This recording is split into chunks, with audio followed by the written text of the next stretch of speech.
njia ya maji sahihi. Maji huwa yanashuka kwa kasi, yanaenda na ndio hayo yanatoka juu kule, yanaosha huo mchanga wa juu ambao ndio wenye rotuba. Sasa unaoshwa, unaenda hivyo. Hiyo inaenda mpaka huko baharini huko. Sasa hiyo rotuba ya hiyo mashamba yote yanaenda kwa bahari.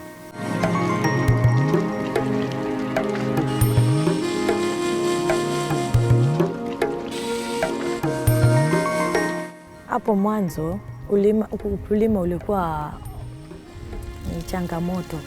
Manake mpaka mvua inyeshe, tulikuwa tunategemea mvua. Mpaka mvua inyeshe ndio nipande, kama ni kenye nitapanda. Napanda kila kitu. Pande pojo, mahindi, sukuma, mchicha, mboga zote. Bora yenye utapata. Sasa zingine unaweza pata, sasa zingine unabahatisha. Hata kama umeweka mbolea, waweza weka mbolea na mvua ikakosa kurudi, ikachoma ile mimea, ukakosa kupata kitu.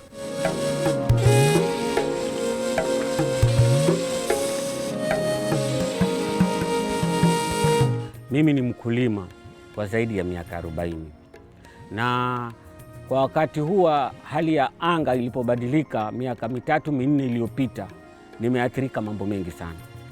Shamba ilikuwa mvua inanyesha vizuri, napata vyakula, lakini ilikuja ikabadilika ikawa sasa ni kutafuta maji angalau ya kumwagia mimea na nini na nini. Mpaka mwisho ikanishinda, ikawa ninafuta maji tu ya kunywa peke yake na kupikia.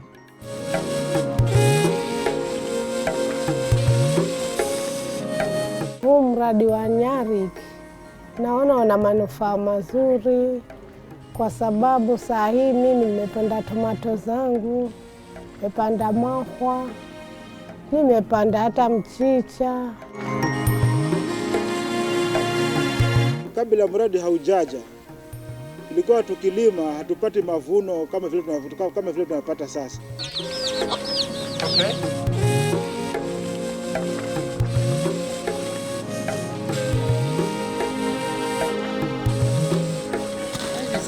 Ingekuwa Nyarik, huu mradi mwanzo singeupata, kwa sababu ya zile hali zangu, vile sina kazi, mzee hana kazi, nisingefika mahali pale. Kwa sababu hata vile vitu Nariga vile walitupatia, ningevipata, ningevinunua wapi?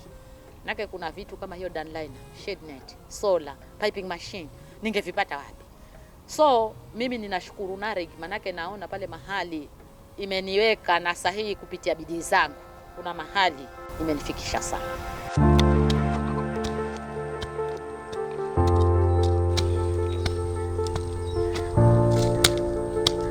Kupitia huu mradi sisi tunajiona tuko mbele kabisa, kwa sababu kila mmoja hakosi pesa. The truth is we have to ensure that we have a paradigm shift from depending on rain to depending on irrigation. Water is very key for us.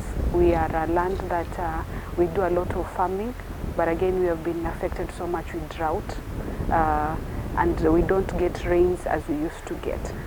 So we encourage all our farmers within Kilifi County to embrace this technology of construction of the water ponds at whatever levels they can, and be able to use dam liners, because again our soils are not good to retain water.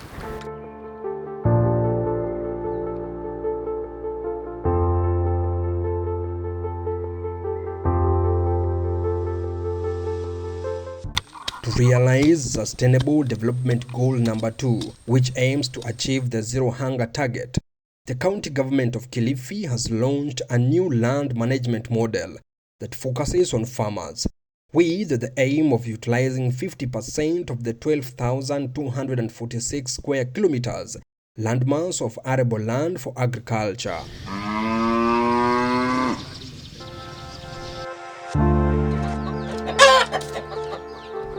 Irene Bay's farm showcases the success of SLM. Her farm pond, dairy cows and poultry have become models of sustainability, yielding healthier crops and improving livelihoods. Tuko na huu mradi wa hivi vidimbwi ambavyo tumechimba vya maji, na vimetusaidia kwa sababu hivi kuko na maji.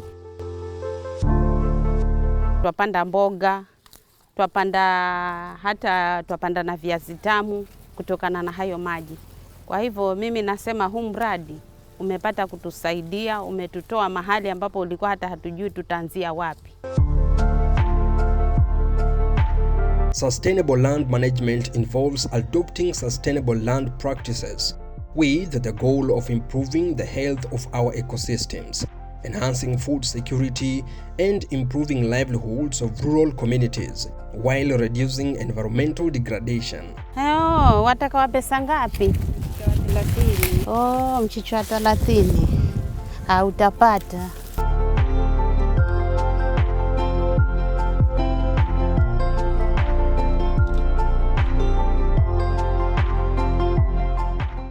Likuwa mboga hakuna, ni mpaka ngoje za kutoka huko mbali ndio zije ziuzwe na wewe upate. Lakini kwa saa hizi tuko na mboga, tuko nazo, tuko na paipai, tuko nazo, tuko na viazi tamu, tuko nazo.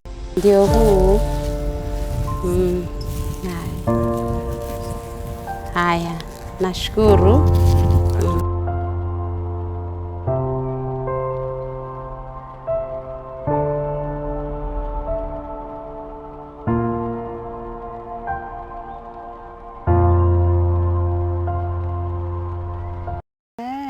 Huu mchicha ni mzuri sana, ni wa maji freshi maji yake hayana dawa.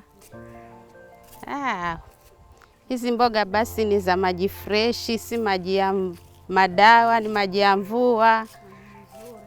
Ni mzuri, uko tamu.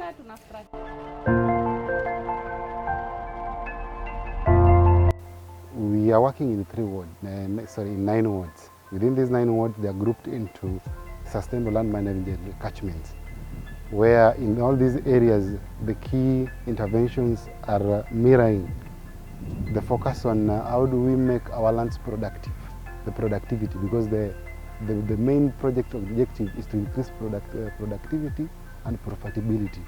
So we focus it at the small level, at the household level, on how do we make these farms productive. While doing this conservation, where we do conservation in also three areas.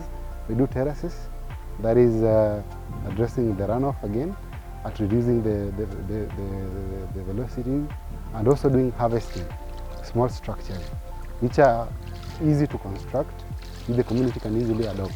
These are the farm ponds of 100 cubic meters.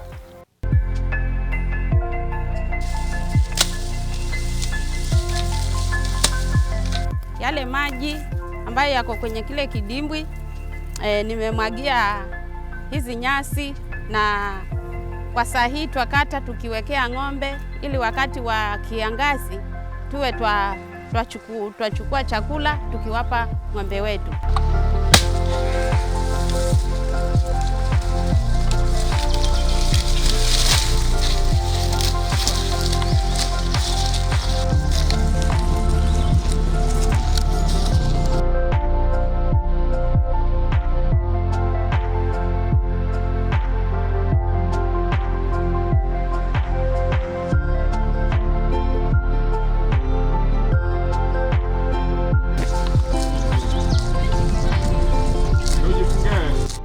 Na ng'ombe mmoja, na saa hii niko na ng'ombe 6 hivi, ambavyo kuna nyasi. Tuamini kwamba wataendelea kutoa maziwa mengi, na huwa wanatupa, hatukosi kama 400 kwa siku za maziwa. Hiyo pesa imenisaidia, nimelipia mtoto wangu skuli, yuko college. Hii nyasi nimekata pale mahali ambapo huwa namwagia maji ya kutoka kwenye kidimbwi, nikafunga, nimeifunga vizuri, alafu wakati wa kiangazi nitachukua nikiwapa ng'ombe wangu pamoja na mbuzi. Kama ungekuwa si huu mradi, wakati wa ukame ukianza, mifugo yetu tungeanza tena kupoteza.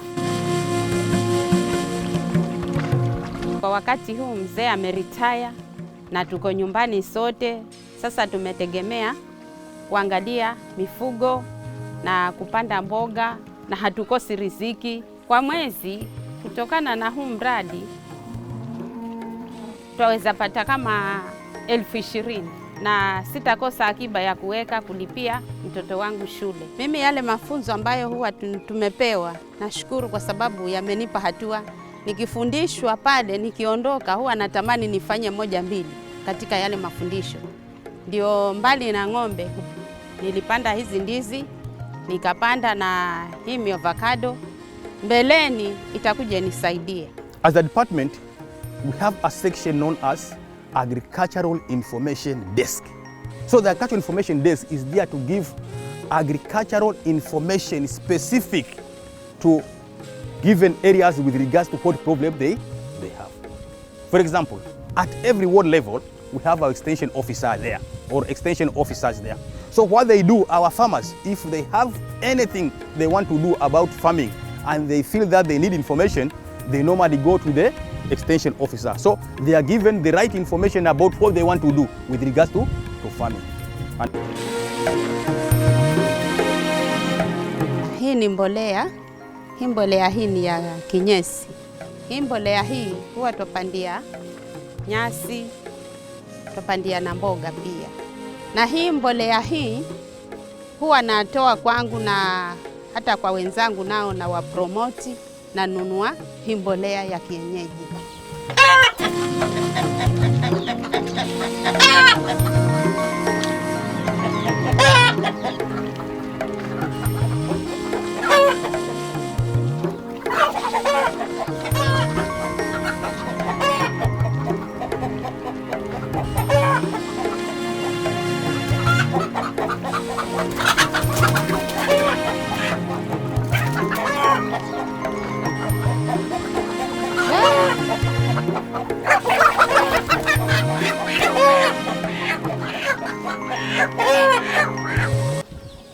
Hawa kuku ni wa approved kienyeji, ni wa mayai.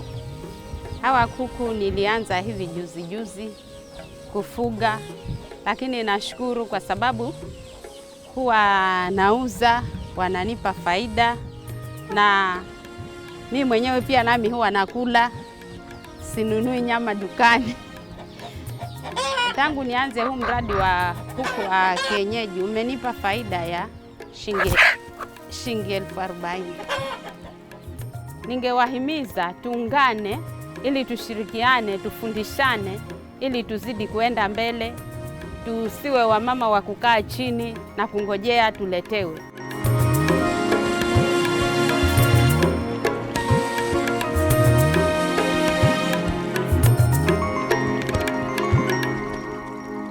The regions that practiced environmental degradation caused by centuries of unsustainable farming practices, deforestation, and overgrazing resulting in severe soil erosion, loss of topsoil, and reduced agricultural productivity are now regenerating into grain fields.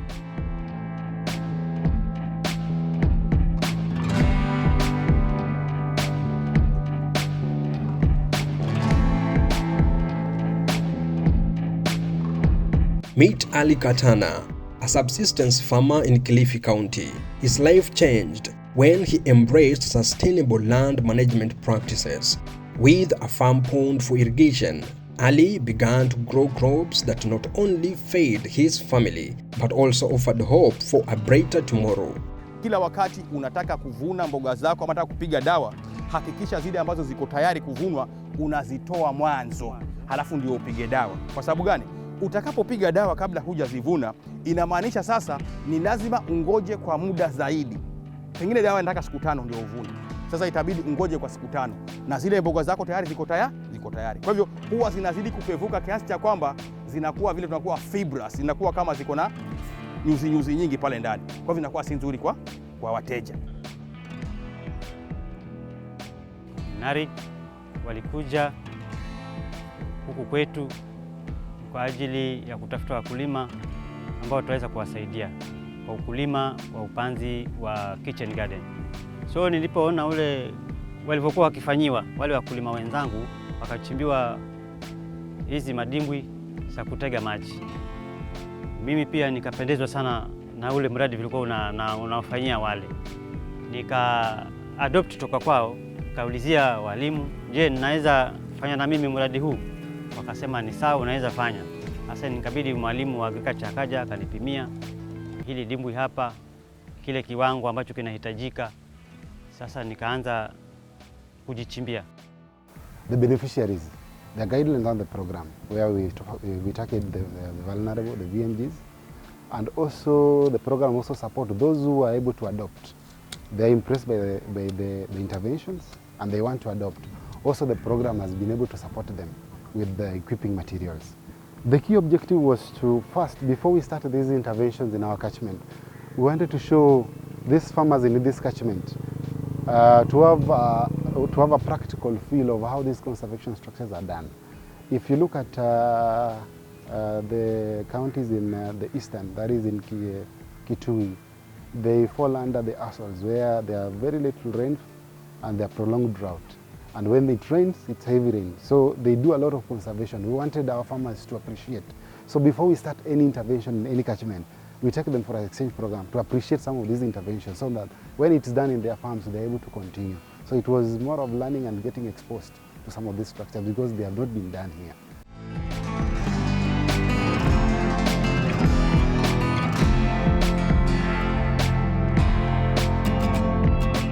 Nilipomaliza kujichimbia, wale watu wa mradi NARIC wakanifadhili na vifaa ambavyo pale walinifadhili na hiyo polythene paper lile la kuweka ndani, wakanifadhili na net, wakanifadhili na solar na pump machine, water tank, pipe. Hizo vitu ni wao waliniletea kwa ajili ya huo mradi. Mvua iliponyesha ya mwaka huu nikaharvest maji. Sasa kwa sasa naendelea kutumia maji kwa upanzi wa hii mboga ambazo sasa niko nazo hapa. Sasa hapa niko na mboga za sukuma, niko na spinach, niko na pilipili hoho, niko na tomato. Hizo kwa wakati huu ninauza. Kwa wakati huu manake ziko tayari na ninauza kwa majirani. Katika sisi sote ambao tumebahatika kuingia katika huu mradi, tulifundishwa jinsi ya kuweka pesa, record keeping, kupitiana na yale mauzo ambayo tunauza kutoka kwa hizo kitchen garden zetu.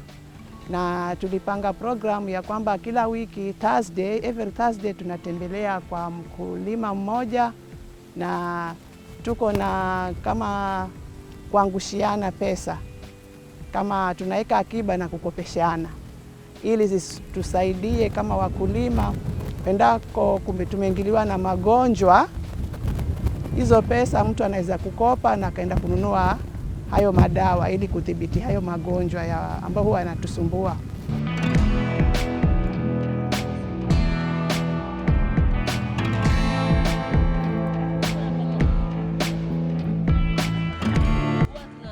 So, ile pesa ninapata kwa uuzaji mboga mara nyingi sana huwa ndio ninapeleka kule kwa kisanduku. Pia mimi naweza kopa tena kule kwa ajili ya kununua hata kama ni dawa. Naona mboga zimeanza kuharibika sababu zinahitaji madawa, naenda kununua dawa. Mara nyingine pia mtoto hurudi au ameregeshwa toka shule, anahitaji kama shilingi 200, 300 hivi, pesa zile za mitihani na mambo madogo madogo, najua tayari ninampatia. Maana hata hiyo saving hiyo nimeiweka kando kabisa. Hata mwenyewe na mtu nimesema hii saving utaishikilia. Nyingine napeleka kwa kikundi, nyingine kibaki kiasi, naambia hii shikilia. Wakati kuna mahali kumekwama, utakuwa hapa mahali unaweza chota kile kiasi ukawa unajisaidia. Beneficiaries tulianza mwaka jana mwezi wa 7 baada ya kuwa na training na ofisa Mark Ben. Yeye ndiye alitutrain kuhusu hayo mambo ya saving na loan. So tukaanzisha kufikia mwaka huu mwezi wa 7 tulikuwa tumefikisha 45,000. We have encouraged them even to open up like a CBO of themselves and run this catchment area as a group, so that even the youths that are supporting them, we have identified about 10 group members, and I believe we have about 14 to 20 groups of youth within a catchment area. So if there is need of more families that they want to set up ponds or to construct the terraces, then we have already youth in place that they can reach out to these families and assist them to do that. And again, in terms of sustainability, within these groups, they are opening up an account. They are also putting money so that they can have a plan for themselves as a group.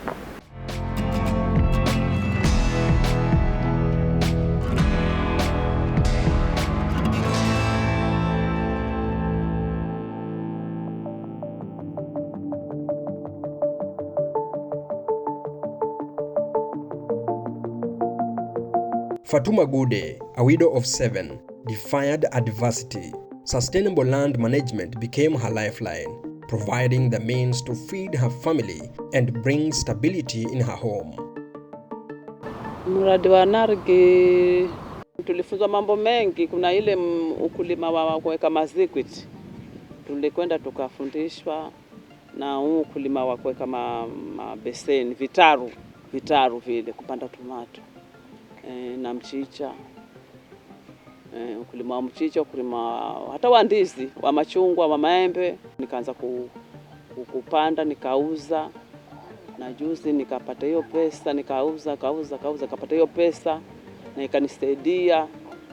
So we have 10 vulnerable people within these catchments whom were identified and were supported in different resources. And among these resources, we have a water pond being constructed for them, and this is to enable them to harvest water.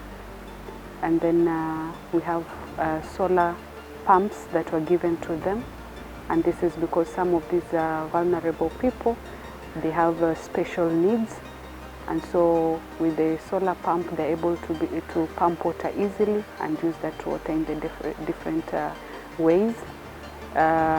And again, they were given tanks to store the water. So within these 10 beneficiaries in the different 9 catchment areas, we have a total of 90 VMG members that have benefited. Ile siku za mwanzo nilikuwa nikitaka kulima na nikitaka kunyunyizia maji wakati wa ukame, mpaka nikanunua mafuta, niweke kwenye generator, nikodishe generator, nikodishe mashine, lakini hivi naona imerahisishika. Sinunui tena mafuta, sikodishi generator, naeka tu maji na sola, naeka maji. Kuna zile mashine zile za kupiga na miguu, niko nayo, sola niko nayo. Nikitaka kuweka kwa ile ya miguu naenda kusukuma, wajukuu wangu naenda kusukuma, naeka maji shambani mwangu. Nikitaka kikiwa ni wakati wa mvua, ni wakati wa kiangazi kuna jua, naeka zile sola, napanda mchicha, napanda sukuma, napanda tomato zile ndogo zile nyanya ndogo zile. Mnavu, mboga ninasaidika. Hata nikikosa mboga, nimeshelewa na kazi, naenda tu hapo nyuma, naenda kutunda mboga, takuja kupika na wajukuu wangu tunakula. Mwenzangu pia ameshelewa kwa kazi, anakuja namsaidia, na ananunua zile mboga, naenda kupika, na mimi nasaidika na ile pesa.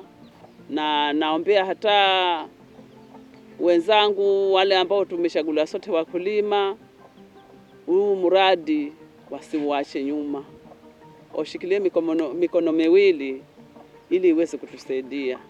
Mimi tayari nimesaidika, na ikizidi hapa nitaweza kushukuru, nitaweza kusaidika zaidi. We have about 25 million that we set aside for the purchase of assorted seed. We will distribute. During the short rains, we normally don't distribute a lot of seed, but come the long rains, we distribute a lot of seed, worth about 70 million, 60 million. So we give them seed, and also we have tractors in the county. The county purchased 55 tractors.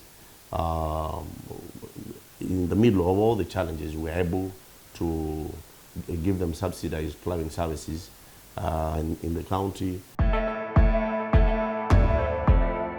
Joseph Kenga, a chairman of Mkondoni SLM Group, has dedicated his life to train farmers on sustainable land management practices. He is the driving force behind the movement that transforms communities and landscapes. Niko na mke mmoja, watoto niko nao 7, na hasa ukulima kwa sababu ya changamoto ya ukame ama climate.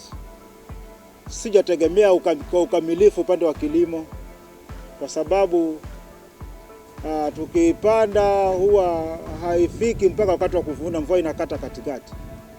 Kwa hivyo tumekuwa tukihangaika kutafuta mambo ya makazi mengine huko nje ili kujikimu kwa school fees hata pamoja na mahitaji ya nyumbani. Lakini saa hii niko na pondi moja hapa, naweza nikaitegemea hiyo kwa kuichunga na kuitumia vile ipasavyo, inaweza kunisaidia. Kabla mradi haujaja tulikuwa tunasumbuliwa sana na maji, kwa sababu upande wa milimani mvua ikinyesha maji inateremsha ile top soil yote inateremshwa chini. Sasa ile top soil inakuwa haina rotuba. Lakini mradi ulipokuja ndio sasa tukaelimishwa, tukichimba terrace alafu itaweza kusustain hiyo top soil ili ile mchanga mzuri usiweze kupotea. Na tangu tuanze kuchimba zile terrace kwa mashamba yetu, tunaona kwamba hata mavuno nayo imebadilika, na sasa tukipanda tunapata mavuno zaidi kuliko vitu vilikuwa kabla ya mradi haujaja. Nikilima kama half acre naweza pata kama gunia karibu 7 kuendelea mbele. Kando na terraces, mafunzo ngamba tumepawa, tuliambiwa tuchimbe farm ponds, tutengeneze kitchen gardens. Ndio sasa unaona pale nikatengeneza. Sasa hii sinunui tena mboga kutoka sokoni, navuna hapa kwangu, mimi nasaidika, majirani wanasaidika, na hata zingine napeleka hata sokoni pia, na inanisaidia hata kulipa school fees. Huu mradi umetusaidia kwa sababu sasa tumepawa kuweza kustore maji, tumepewa ujuzi wa kuweza kustore maji ili hata mvua ikiisha ile maji ambayo itakuwa iko pale itusaidie kwa ule wakati wa ukame. Walitusaidia Narige, tukaenda safari huko Masi Makueni.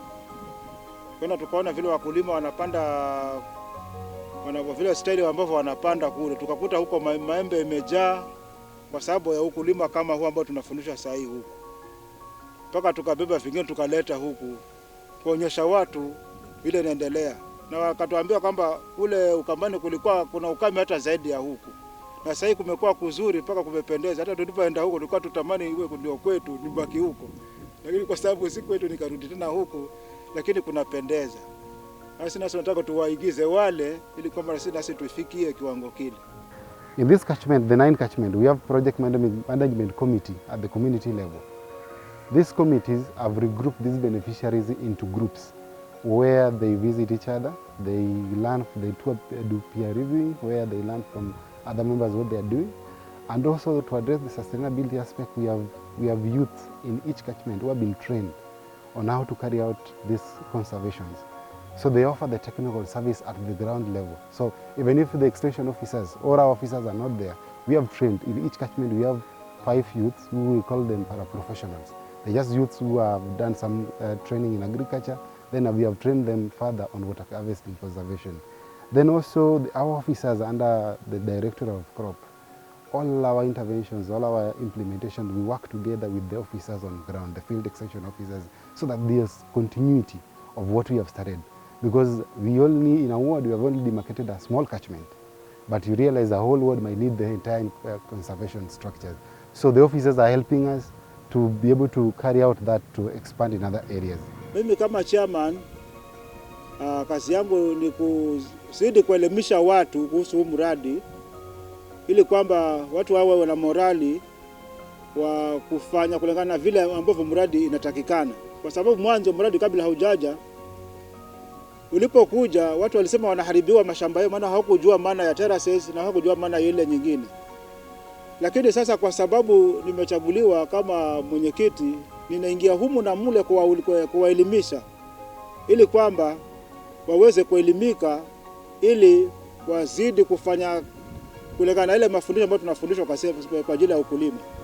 Kufikia hivi sasa kitu ambacho nina matumaini nacho baadaye ni kwa vile nimefundishwa, nina elimu ya kuweza kusaidia kuvuna maji yasipotee ovyo ovyo wakati mvua inanyesha, lakini mpaka mvua inyeshe. Pasiponyesha mvua basi tunakosa kusaidika.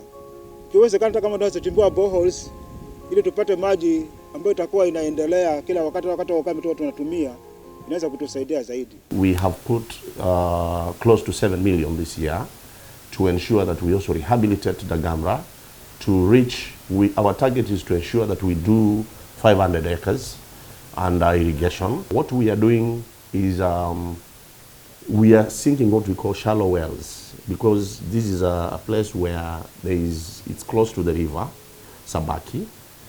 Now, most of the areas have, the water level is very, low, or very high.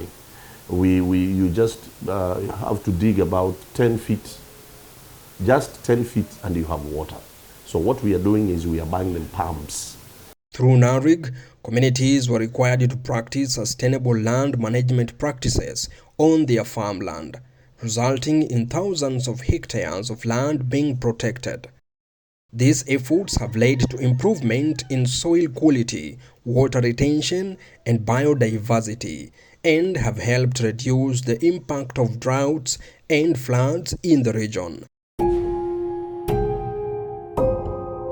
Hii Mujibu catchment ilikuwa na shida wakati hatujapata hii mradi haujatufikia, kwa sababu ulikuwa kuna maji yakitoka juu hivi yanakuja kwa kasi sana, ndio yanafanya hii mmonyoko wa udongo. Hata hapa basi hii ni njia ya maji sahihi. Maji huwa yanashuka kwa kasi, yanaenda na ndio hayo yanatoka juu kule, yanaosha huo mchanga wa juu ambao ndio wenye rotuba. Sasa unaoshwa, unaenda hivyo. Hiyo inaenda mpaka huko baharini huko. Sasa hiyo rotuba ya hiyo mashamba yote yanaenda kwa bahari. Ndio hapa kuna baki dry, hakuna mmea ambao unamea, miti inaanguka.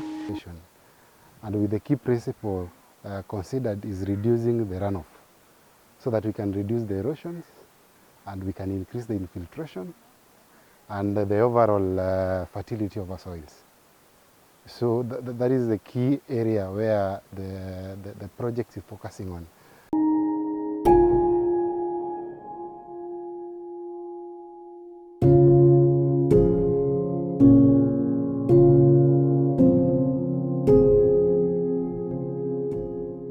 So tukatunukiwa mradi umekuja 2020 ukatutunuku wale the first 10 beneficiaries ni watu 10 ambao walikuwa ni wazee na wazee wakongwe na walemavu.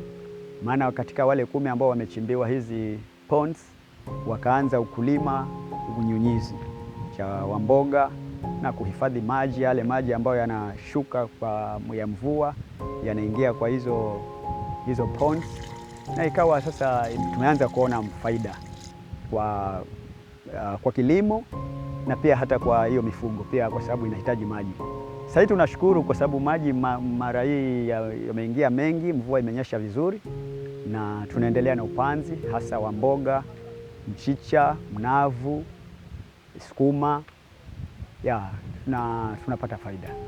Mimi binafsi imenitoa kidogo mahali pazuri, imenitoa chini, imenileta juu. Kwa sababu gani? Hata kwa mfugo nilikuwa napata maziwa, nilikuwa napata kama lita 2-3, lakini sasa hii maziwa ninapata lita 6 kwa ule mchicha, ile mboga, ile nyunyizi nafanya pale, mimi mwenyewe ninakula kifedha, sikosi labda kuhesabu maximum kama 500 kwa siku hivi. Tumeunda chama hii kwa sababu tumeona huu mradi vile umetutunuku, sisi wenyewe tukija pamoja ndio tutaweza kuendeleza, iwe ni mradi endelevu. So tukafomu hiyo chama, tunaita Mweria Farmers Group. Hiyo sasa, hiyo maana ya Mweria kwanza ni kusaidiana, nguvu kazi. So katika hiyo tukaona vile tukija pamoja kama wakulima wa Mweria, basi tutasaidiana ili kuwekeza kidogo kidogo, pesa kidogo kidogo zile tunapata pale. Haya, tunaweka, tumefungua account na tunawekeza tu kidogo pale ili labda tuweze kupata mkopo wa kuzidi na kuendeleza kilimo chetu. So hiyo ndio inatusaidia tukija pamoja hivi, kama mtu ana tatizo la kifedha, tukiona unaweza kumsaidia tunampatia ile, alafu analipa tu kidogo kidogo. As a department also, we have been helping these farmers. We link them to financial services. We train them on how they can be mobilizing resources for their uses in the farms. We have other programs like NARIG, KSEP, KRAL, agriculture sector. They have been also helping our farmers in form of inputs, advice. Hata hii vile unaona hapa, tunatarajia huu mwezi ama hizi wiki zinazokuja tutakuwa kote kuna terraces, kwa sababu watu wengi wamependekeza, wamekumbatia, wameona kuna faida.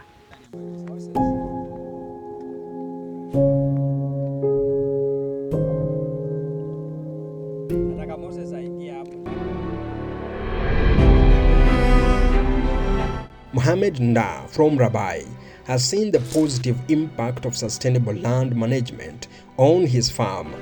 It is not just about crops, it is about revitalizing the land, preserving soil quality and fostering biodiversity.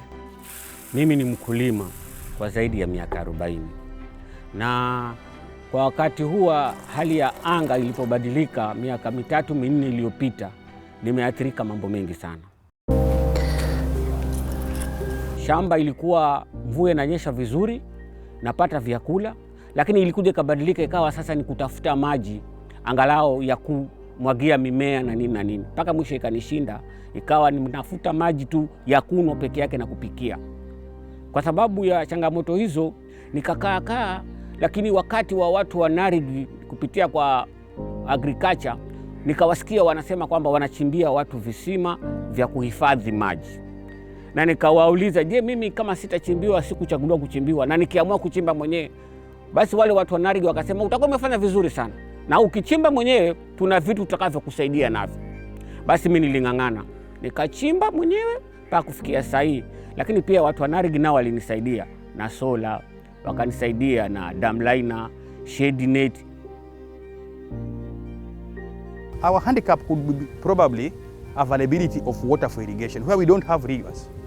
If some dams can be done, big dams, I think agriculture may not be a problem there. Nalima hapa mahali padogo, lakini nashukuru.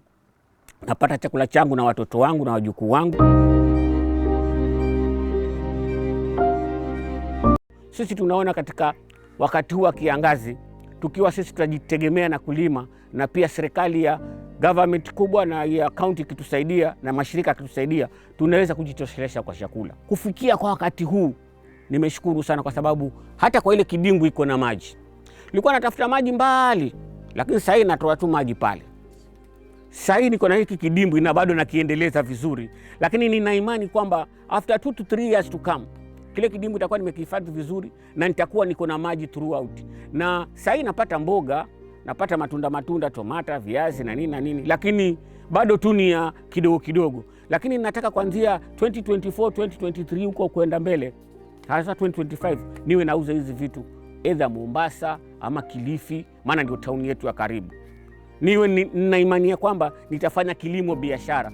We have some farmers within these catchment areas that have benefited through adoption, and we have about 150 and beyond of such farmers within these catchment areas that have adopted. And for those that have adopted, we have supported them with dam liners. They were able to excavate their lands by digging the water pond through the support of the youth engagement. And so again, with the dam liners, they're able to have their water ponds and also with shade nets.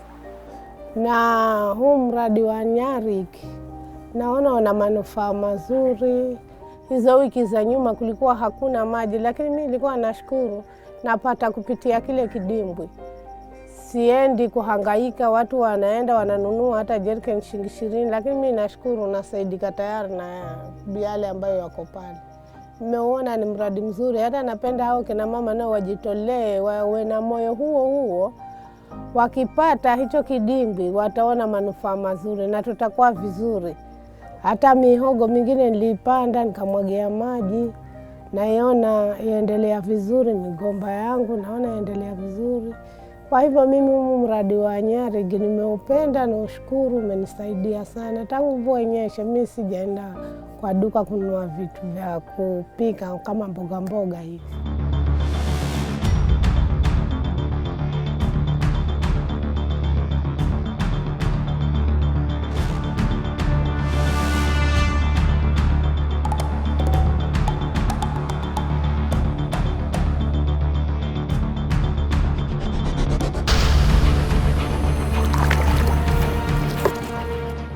This system has gained popularity in Kilifi County as it is viewed as a sustainable method of farming that increases crop yields, preserves soil quality, and reduces chemical use.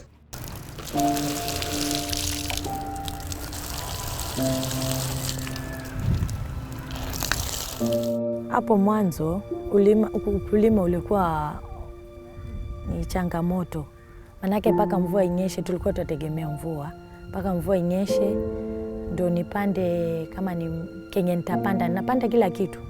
Pande pojo, mahindi, sukuma, mchicha, mboga zote. Bora yenye tutapata. Sasa zingine unaweza pata, sasa zingine unabahatisha. Hata kama umeweka mbolea, waweza weka mbolea na mvua ikakosa kurudi, ikachoma ile mimea, ukakosa kupata kitu. Kilifi is arid and semi-arid land. So if we can focus on harvesting water for irrigation, then we'll increase our production, because we cannot rely on rainfed. We have to go irrigation. And there's a lot of investment involved in that aspect, but if we focus on smallholder irrigation schemes, where we deal with at individual farmer level.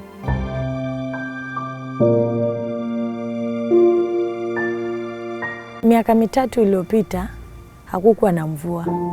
Hata kama utalima utabahatisha. Hata ukipanda mahindi yakifikia saizi ya kuzaa, mvua imeenda. Na ikienda imeenda. Sasa unaweza pata labda baketi moja. Na umetumia pesa, umelimiwa na trakta, umenunua mbegu nini. Unapata umeenda hasara. Nilikuwa natamani sana niwe, hata kama nitaweza nichimbe kisima ili nifanye mambo yangu ya ukulima. Juu mimi napenda kulima. Lakini sasa sikuwa nimefaulu kwa sababu ya pesa, na kuchimba kisima ni expensive. Mpaka sijui maji ipimwe ionekane itaweza ama ni vipi. Sasa mimi nikawa niko tu. Nilivyosikia huo mradi mimi nikajua nimejibiwa maombi.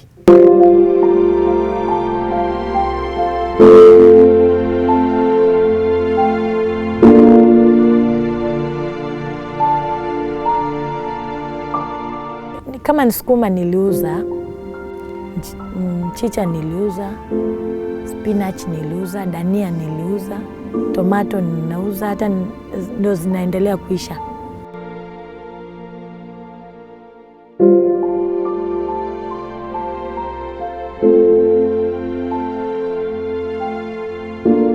Kwa sasa sitegemei bwanangu sana, kwa sababu tuko na mboga, tunaweza jilisha, niko na tomato, kitunguu tu ndo ninanunua labda ama mafuta ya kupikia hivyo. Lakini mboga niko nayo, unless nataka kuchange, ninunue kama nyama hivi.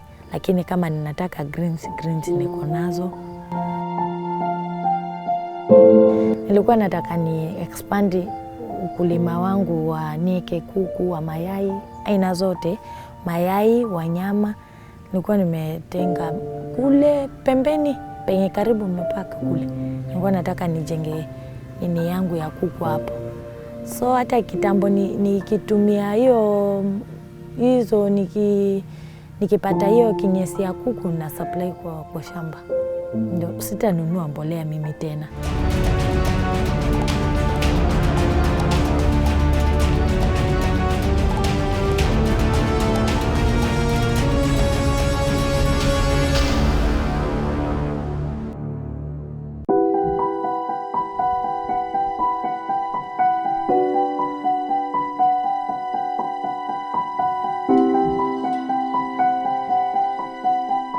Wakati kabla huu mradi uje, nilikuwa nalima tu mahindi na upandaji wa pojo. Many local farmers were initially skeptical, but saw real results once they implemented minimum tillage and crop rotation on their farms, with those farming along the slopes practicing terracing. With increased yields, farmers can produce enough food to feed their families and sell surplus at the local market. Kilimo, mimi binafsi sina kazi, bwanangu hana kazi. Sasa zaidi tumelemea tu kwa kilimo biashara, kwa vile tukilima tukiuza. Hiyo ndio imenifanya mpaka kufikia sasa hivi niko na watoto wangu 6 walimaliza secondary. Mwingine pia yuko college alimaliza professional, ameenda certificate, na sasa hii November anaingia diploma. Na ni kupitia tu hiyo kilimo peke yake.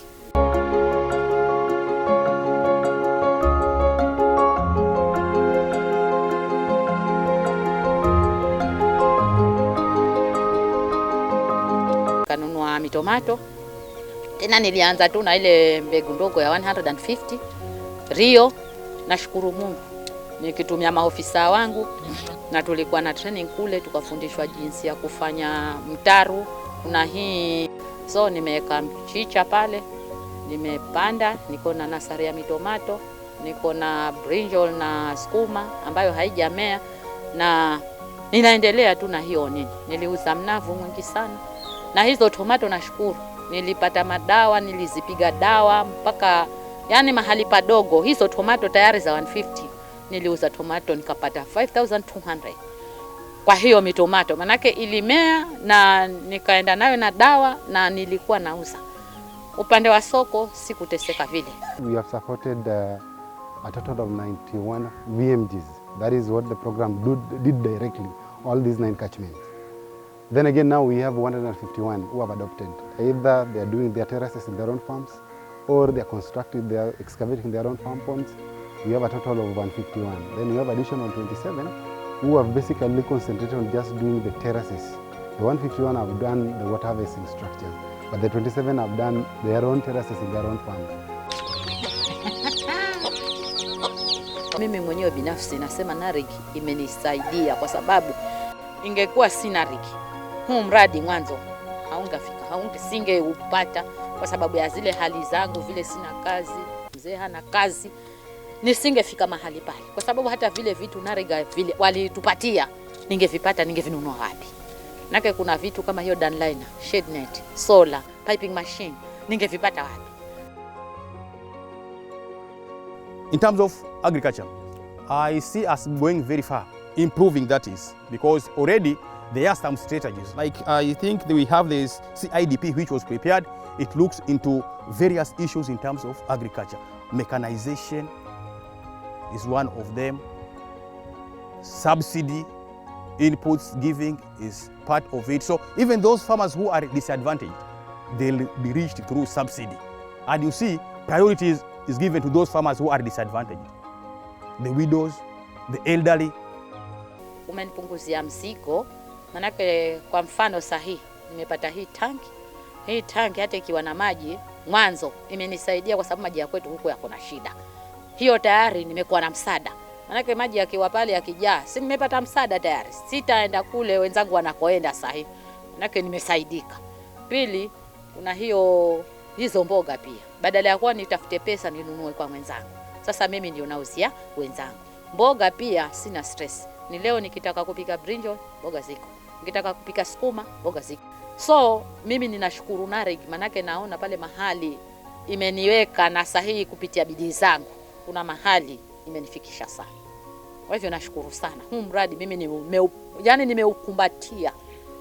Sustainable land management practices have not only improved lives of individuals but also led to regeneration of entire region. Once suffering from soil erosion and reduced productivity, these lands have transformed into green fields.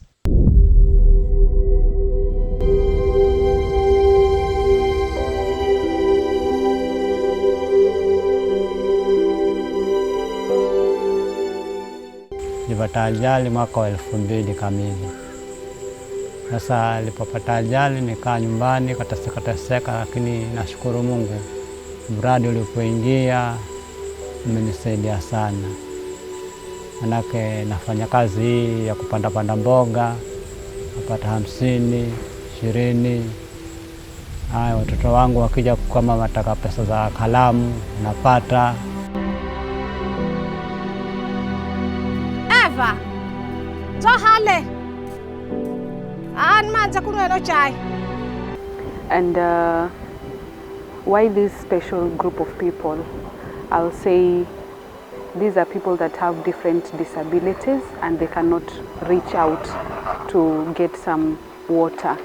And so identifying them and bringing the water close to themselves, then they are able to access water and use it, especially for horticultural farming, to be able to get food, and also in after they have sold their produce, they're going to get income for their families.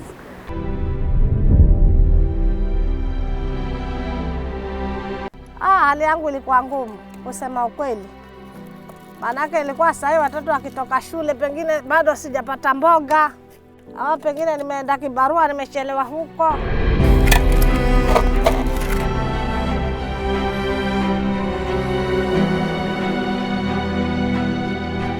Mradi umenisaidia, maanake saa hii sinunui mboga kwa urahisi. Mboga niko nazo tele. Haya, wengine customer nao wakija wanachukua mboga, napata mapeni ya kutumia. Hata mara nyingine huwa inanisaidia na watoto shule.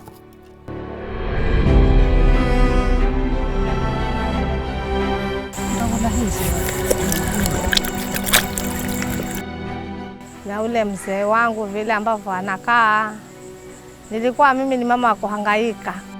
Hapo wakati wa mara nyingine hata ilikuwa nakula mara moja kwa siku.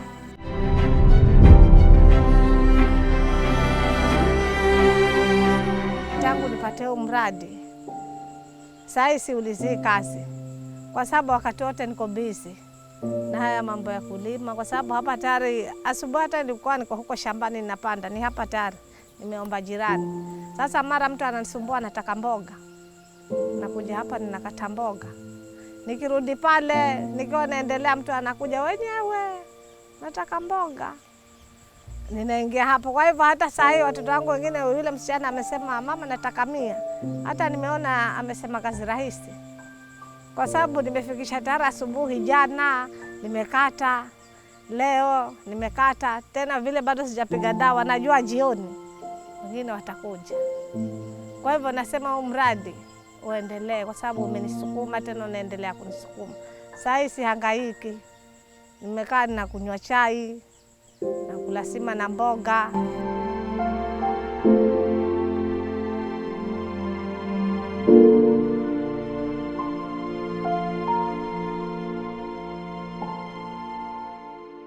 Huu kulima kusema kweli mimi ndio nimeenda kufundisha mafundisho. Lakini sasa hawa watu wangu mimi niwaambia, huu mradi si wangu mimi peke yangu, ni wa sisi sote hapa, kuanzia mama na hata hawa watoto. Maana ikiwa mimi siko, nene nafanya hii kazi, nyinyi mfanye. Sio mimi ni siko, mboga zife na hapa kwa sababu mimi siko. Sasa hao wameshikilia kabisa hao. Kwa sababu hata hii hali yangu niko hivi, kama ni mashini ni wao watoto. Niwaambia sasa nyinyi ndio mnashughulika na mambo ya mashini. Mimi kazi yangu ni kuwapatia elimu. Najivunia maana siteseki. Si mtu tena wa kuombaomba. Saa hii watu wananiona nimekaa nimetulia. Maana hata nikitoka shambani nakimbilia shambani tayari chukue mboga. Huu mradi kusema kweli tangu ni upate, nimeuzauza hizo mboga na kula, alafu na kusevu kidogo kidogo kama kachama hivi. Haya, wiki ikifika kama Jumanne mimi ninaenda chama, na ule mzee yake ni hii siku ya leo Alhamisi, naye akiwa na 20 naye anaenda kusevu. Sasa tulipofika kama huyu chake ni nyuma, mimi changu ni mbele, mwezi wa 12 tulipopata ndio tukanunua. Mimi nimenunua mbuzi yangu ya binafsi, nimesema ni ya chama ya mradi, nikanunua kimbuzi. So our farmers were not used to this, but we are glad now they have seen the results. Some of those farms have done rehabilitations, they've been able to increase their productivity. So out of the output you have got, a number of them are now embracing, but initially it was a challenge to even encourage them to adopt, apart from the VMGs we were able to do for. So for now, the bigger challenge was now, it was a lot of hard work, a lot of labor, But now they appreciate because we experience prolonged rains. But when it comes, if you have not conserved your farm, they end up not being able to produce much. But now because your bit of production is increasing, and now it's a challenge which I would say we have mitigated, and we are positive that moving forward we'll be able to increase our production cutting across.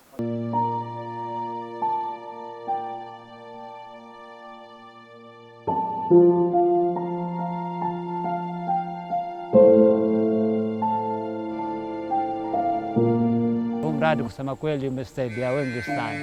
Sasa ambao tumepata tunashukuru. Hata saa hii kuna wengine saa hii nao wanapenda saa hii kila mmoja akisikia. Saa hii kuna shirika lingine liko saa hii limekuja kuandikisha wengine 5. Kila mmoja naye anataka kwa sababu ameona sasa uko na manufaa. Sustainable land management is not just a concept. It is a lifeline for millions. It is a journey of hope, resilience, and transformation that is making the world a better place, offering immense benefits that affect all aspects of life on Earth. Therefore, the holistic use of these sustainable practices secures a healthy and abundant future for generations to come.